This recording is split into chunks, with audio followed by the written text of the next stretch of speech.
Happy Thursday. These are your local first headlines from York County's news desk. In case you haven't noticed, the price of drones have come down in the last few years. You may have received one for Christmas. You may have given one for Christmas. If so, make sure you're flying friendly in the sky. LifeFlight of Maine is reminding the public that aviation safety must come first as more people use the technology for the first time. What does that mean? Well, let's just say you decide to fly your drone over an accident scene. You need to yield to LifeFlight. I know that shouldn't seem like breaking news, but apparently it's a problem. LifeFlight officials stress that the responsibility lies with the drone operator to stay well clear of emergency aircraft. The warning comes as the organization reported thousands of drone sightings within range of its helicopters over the last few years. There are nearly 2 million recreational drones in the U.S. The FAA says it receives more than 100 reports each month from pilots who encounter drones in their airspace. So basically, stay away from the crash scene and stick to flying your drone over the roof of a business in hopes they'll use the footage for their new commercial.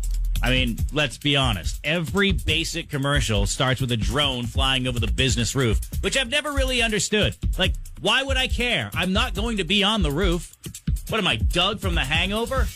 Anyway, just use your drone wisely. Speaking of new, did you buy a new or new-to-you snowmobile this year? I mean, this season's worked out great. There are seasons we don't get snow until February, and then, it's too little, too late here in southern Maine. We never get a good base. And this year, you may have already spent hours on your new sled.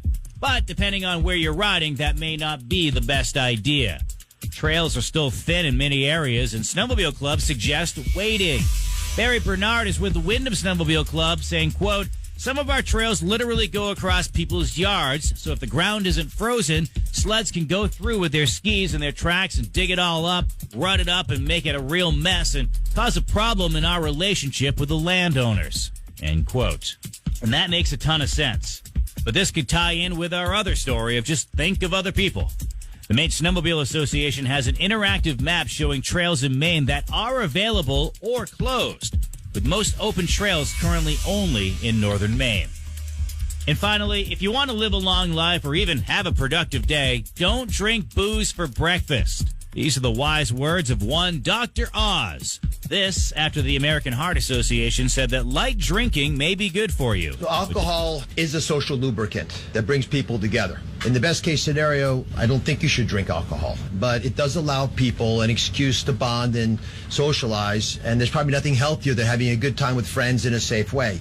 If you look at the blue zones, for example, around the world where people live the longest, alcohol is sometimes part of their diet. Again, small amounts, but the implication is don't have it for breakfast. This should be something done in a small amount with hopefully some kind of an event that might have alcohol added. But the general move away from 2 glasses of men, 1 glass of wine, there was never really good data to support that quantity of alcohol consumption. Don't drink in the morning, except on Sundays where the lines get blurred and people do and call it brunch.